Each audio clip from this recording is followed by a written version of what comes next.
Hello everyone, Bertina Amy here, and welcome to my channel. In today's video, I thought I would do a Dollar Tree DIY Deathly Hallows wreath. This project cost about $8 using one wreath ring, one roll of burlap ribbon, and one elder wand from Amazon. So I picked up this 2-pack of what Dollar Tree calls wreath rings, and for this project I only need one. Then I take a roll of burlap ribbon, take it off the spool and unravel it. Then I fold the ribbon in half both ways, and the halfway fold I go ahead and lay that over the middle part of the ring, and I take the ribbon on the right, go under and over the bar on the right, and I take the left and go under and over the bar on the left. Then I cross the ribbons over each other with the right over the left, where the right ribbon now goes under the left bar and over, and the left ribbon then goes under the right bar around and over, and repeat the process until I get near the end.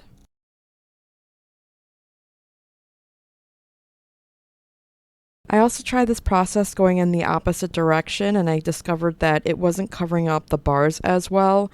So I do recommend doing it this way, where you're going around the circle wreath ring clockwise, particularly if you're doing right over left like I am in this video. I'm also taking the time to adjust the ribbon as needed, just so I can make it look more neat, because it tends to not want to stay in the fold or within the fold anyways, so that's why I'm doing that.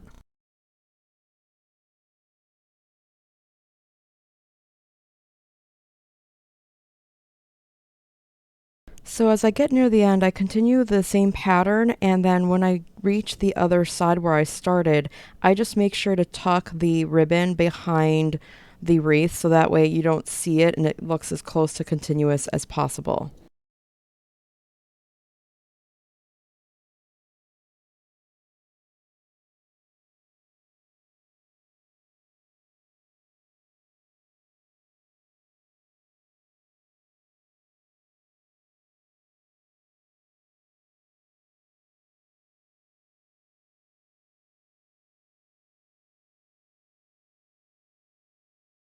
Then to make sure it stays in place, I go ahead and add hot glue towards the ends and cut off the excess.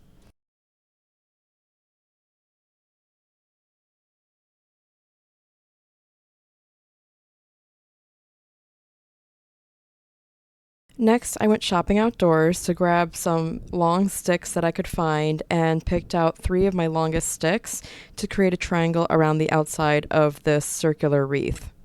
I originally was going ahead to try to remove all the bark by scraping it off with a pair of scissors. However, I realized how long and tedious that was going to take me, and I didn't think that made sense for this video. So instead, I felt that I should just leave the bark on and go ahead and use what I had on hand. Unfortunately, one of the long sticks was one of the ones I tried to remove the bark, but I thought, you know what, it's what it is. So I'm going to use it anyways because it was near impossible to get the length of sticks I actually needed without having to peel off branches off the trees, which I didn't want to do, to be honest. So I just went with these 3 that I had. And I went ahead and arranged them in a way that made me happy, and then I pulled some twine out. And I've been trying to play around with the idea of using this stick as the elder wand. I managed to find this stick in front of my house, and it's really smooth, appears to have no bark. Not sure where it came from, to be honest, because it didn't seem to match any of the trees near me. But in any case, I decided to try to play around with the idea of using it, and was debating between using it the way it is, where it's kind of short, or potentially adding a handle to it and creating the elder wand with it.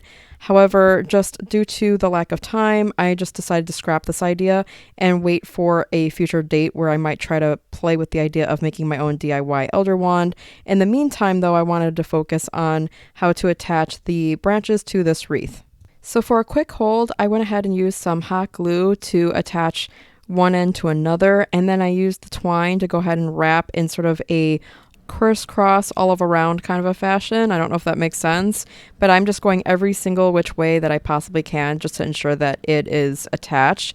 And as I get towards the ends, obviously I have to make a knot just to attach it at first, and then I have the little bit of a tail after wrapping it several times. So I make sure to add hot glue to each end of the twine to ensure that it wraps completely around all of the sticks. And then I repeat that process for the other 2 sections where the sticks must meet and attach. For the amount of twine I used, I just eyeballed a ridiculous amount without measuring because that's just how I roll. Feel free to try to figure out what an amount you'd like to use, but I wanted just to make sure that this would hold and be sturdy. And heads up, if you decide to recreate this project, the hot glue will not hold for anything. So as you're trying to wrap the first set of twine around the sticks, it's just gonna, the other sections are just gonna fall right off. However, I use it as sort of a helper marker, if you will, to like look back and see, okay, that is where those pieces were initially trying to be attached. And I figured, you know what, at least I know where they're supposed to go, and then I would get back to it later. And honestly, in the end, it turns out just fine. So if this happens to you and you repeat this project, I promise it will be fine. Just make sure you add hot glue to your twine when you are trying to attach the ends.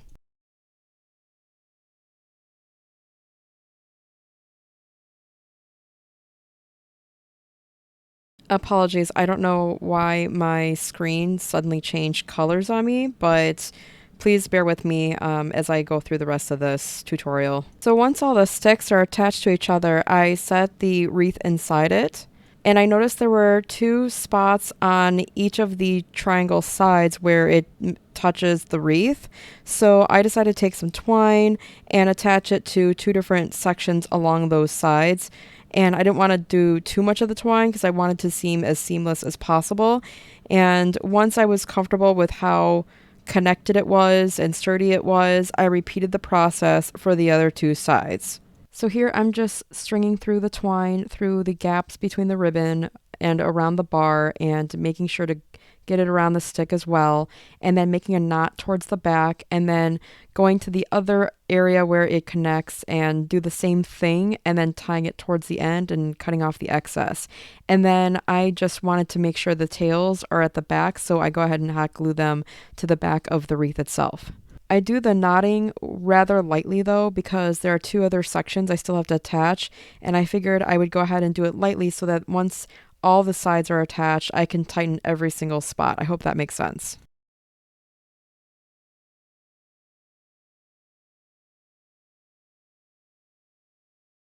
So here I'm just speeding up the process where I go ahead and tighten all three sides, make sure they're nice and tight and sturdy, and then go ahead and cut off the excess. Then adding the hot glue to the tail ends and pushing them down against the back of this wreath so that they're basically invisible from the front.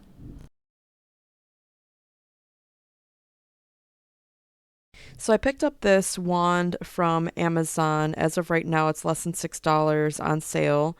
And I thought that was worth it given the fact that I'm out of time to make my own from scratch. And in any case, when I take it out of the package and I compare it to my wreath so far, it's still kind of short, unfortunately, but it's what I have to work with, and I think it's doable even with the fact that it is shorter. In any case, I noticed that the best point of contact from the wand to the circle wreath is the middle of the wand where it touches the top of the circle wreath based on this wreath. So I go ahead and take some excess twine, tie it onto the wand, bringing the twine behind the wreath, going around to the other side, wrapping it around the wand, then making a quick little knot, and then repeated that one more time. Feel free to do it more times for more security, but frankly, with just this one point of contact, it's going to wiggle a little bit unless you put some hot glue all over the point of contacts between the twine and the wand and the wreath itself, so that way it stays still. But since I might be swapping this out with a future DIY wand, I'm refusing to do that. Just know that if you decide not to add hot glue everywhere, then it's probably going to wiggle a little bit, but I'm totally okay with that for now. So once it's wrapped around twice, I go ahead and hot glue the excess strands to the back of the wreath or to the twine itself because I don't want it glued to the wand like I said earlier. So once I have the hot glue all dried, I go ahead and cut off the excess. And lastly, I nearly forgot to go over trying to make a hanger for this. So I think the best method would be to take some excess twine, which I have right here. I'm going to go ahead and make a knot at the ends. Okay, and then if yours is attached, you might want to go ahead and tie it with like bringing the string around the sticks as well, but since mine is not, and I can go like this. I don't know if this makes sense. I'm pulling the ends through a loop I just made by trying to wrap this around. So that way it gets onto the sticks, and then now I have a hanger.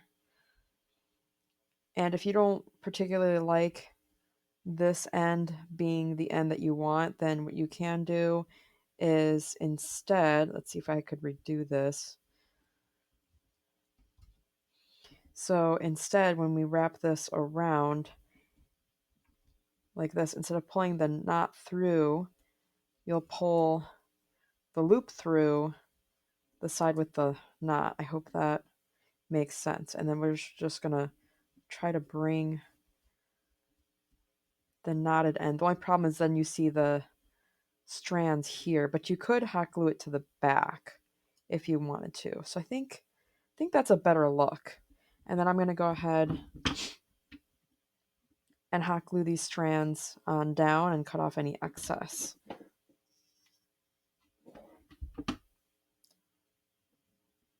Let that cool, and then I'll be back for the final results. And here's the final result. Let me know what you think in the comments below.